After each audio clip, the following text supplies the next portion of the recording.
and you know this show's going to be pure and raw. Oh, it's true. It's damn true.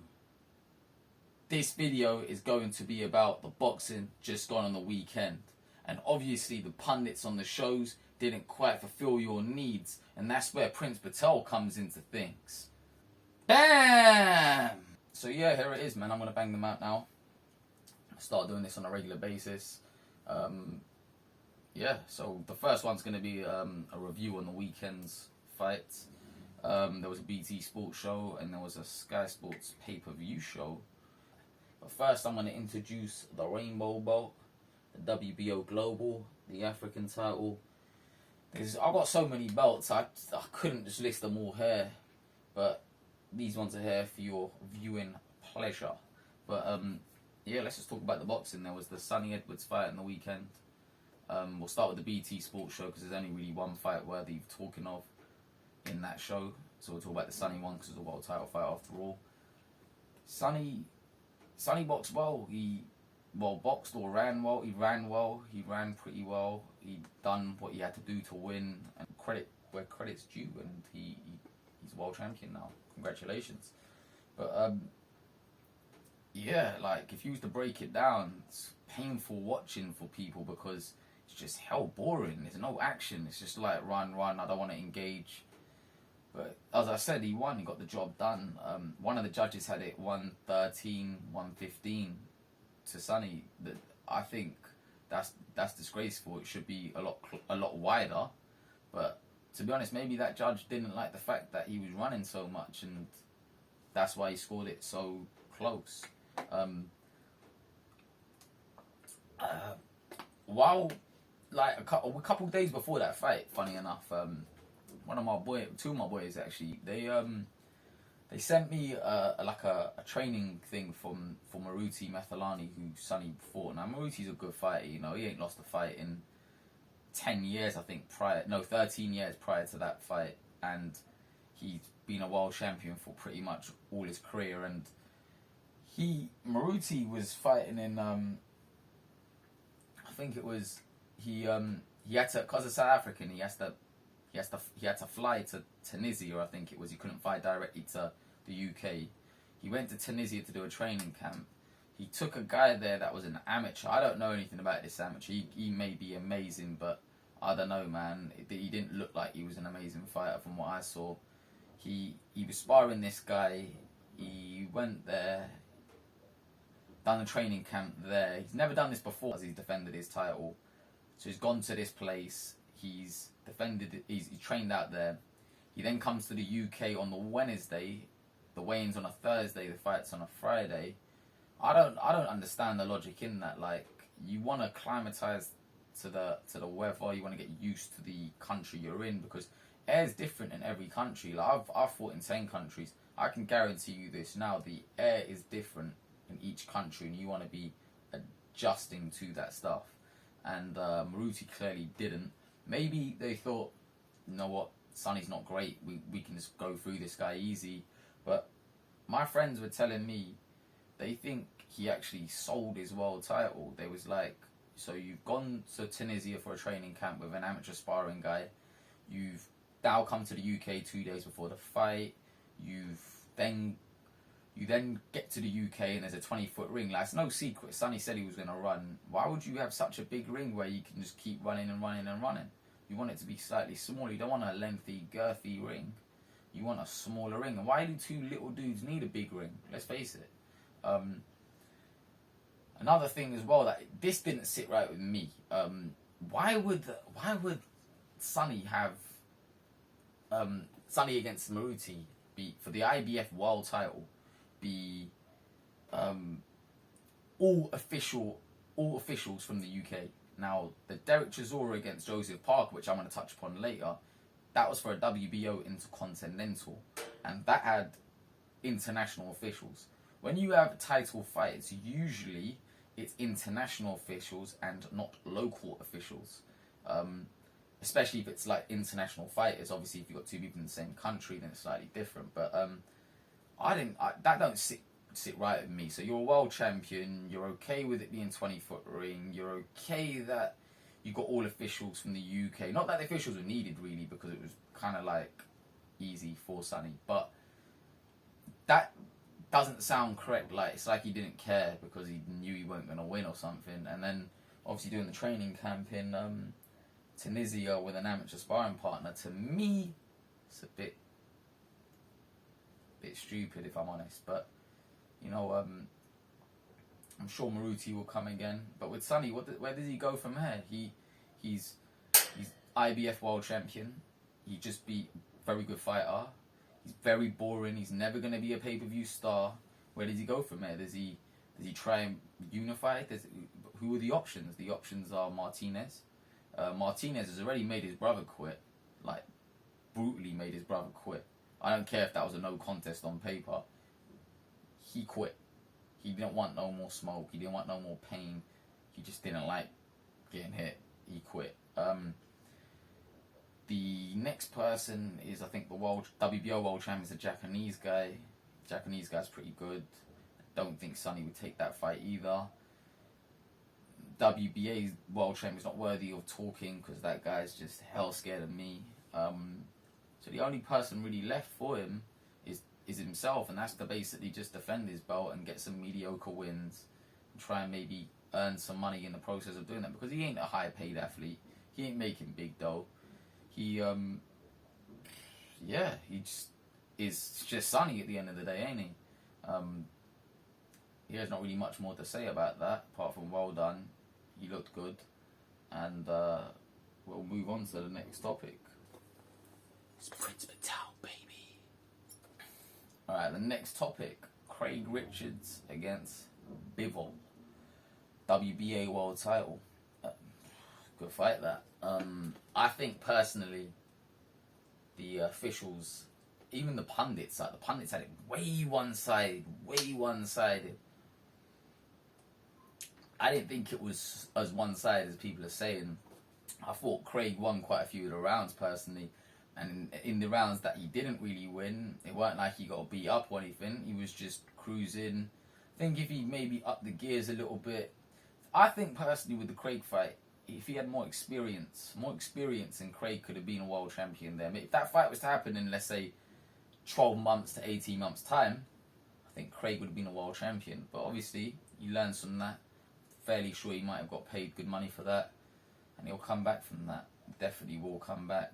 Nice guy as well, Craig is. Next topic is going to be... It's going to be about Campbell Hatton. Yeah, Campbell Hatton fought a guy called... I don't know what his name was, but I know he's managed by Curtis Galgano or whatever. Curtis takes pride in training, like, no disrespect, but he takes pride in training losers. He likes the fact that he has journeymen. He don't fight guys who come to win. He fights basically what I would call in the circuit proven losers. Nothing wrong with that because they play their part within the sport completely. Don't get it twisted. But let's break it down. Like, first of all, actually with Curtis as well. Curtis needs to stop trying to ring me on like Instagram video calls and Facebook video calls. It's a bit weird, Curtis. I don't.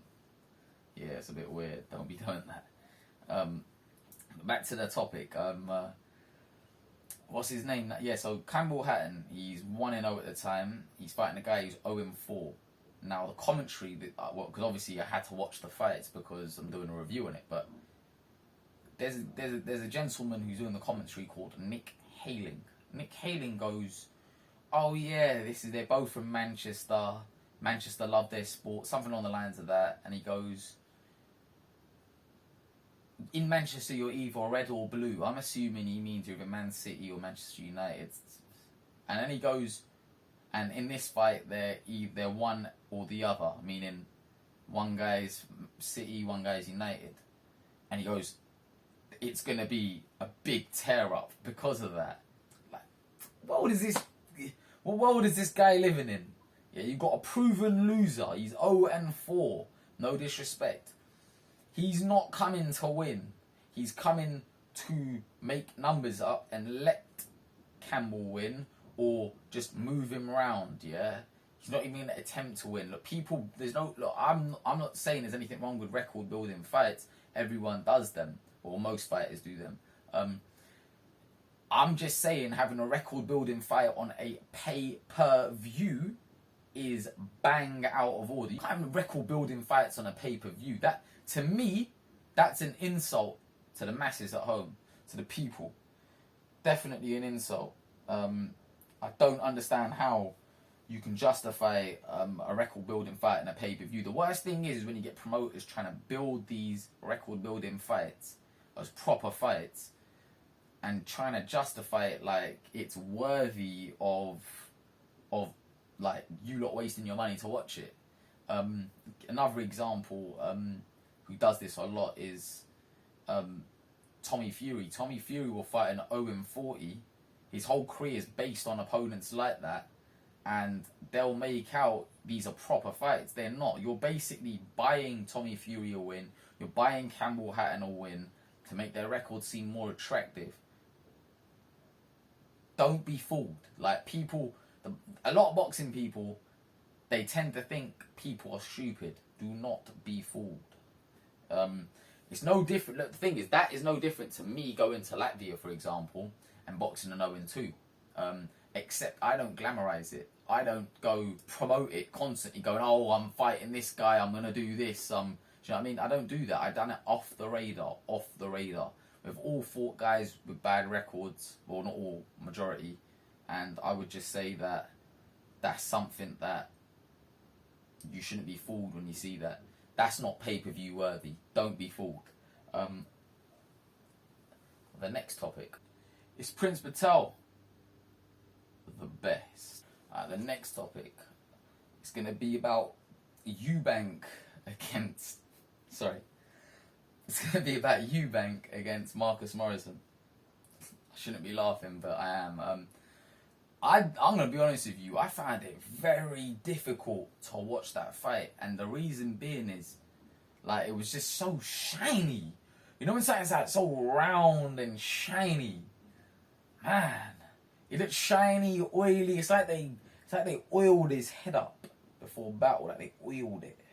They oiled the head. I don't know, man. It was bad. Yeah, I can't even give a review on the fight based on the hair, period. But from what I did see, he looked good. He looks like he's trying to adopt the Roy Jones type of style. I think that he needs to, instead of trying to copy different people, he needs to be the first Chris Eubank Jr., then a next Roy Jones or something like that. I think he needs to just adopt his own style. Now, let's just move on. I'm going to be talking about shiny heads. To be fair, actually, back on that topic, the Eubank Marcus Morrison fight, Tyron Booth's actually boxed both of them guys. He's boxed both of them guys, and I guarantee, yeah. And the thing is, this is what I explained about boxing. It's about being built right. Tyron Booth had a close-ish fight with Eubank pre the stoppage. He was doing all right, gassed out a bit. And the other one, Marcus Morrison, he actually beat Marcus Morrison. But Eubank and Marcus Morrison, when they fought each other, I guarantee made more dough in that fight than Tyron Booth made in his whole career. You see what I'm saying? So building yourselves very important, and you don't want to be listening to people telling you about not building yourselves and stuff. You get a lot of promoters, they throw out there and they're like, oh, take this fight. Nah, you build yourself, you learn, then you earn. Tyron's a decent fighter, but obviously his record doesn't say that, and I'm guaranteeing he ain't made as much dough as what he could have made. Now, just to wrap this video up with the main event on that show, which was Dereck Chisora against Joseph Parker. Obviously, as a championship fight, even though it was an Intercontinental Championship fight, they had international officials, which is expected. It's a championship fight.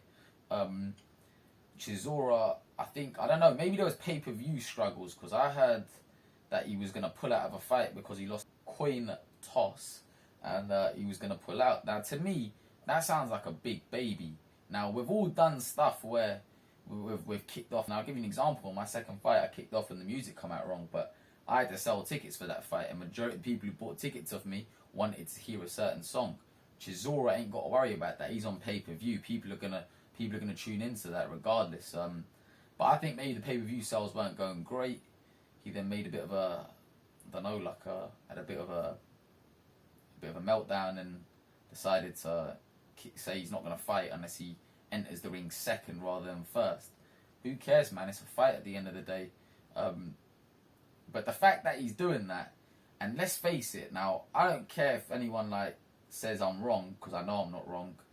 Dereck Chisora is not pay-per-view worthy. You don't lose 25% of your fights, never win a world title, and and get to fight on pay-per-view. It makes no sense. It makes no sense to me at all. I don't like the fact that he did fight on pay-per-view.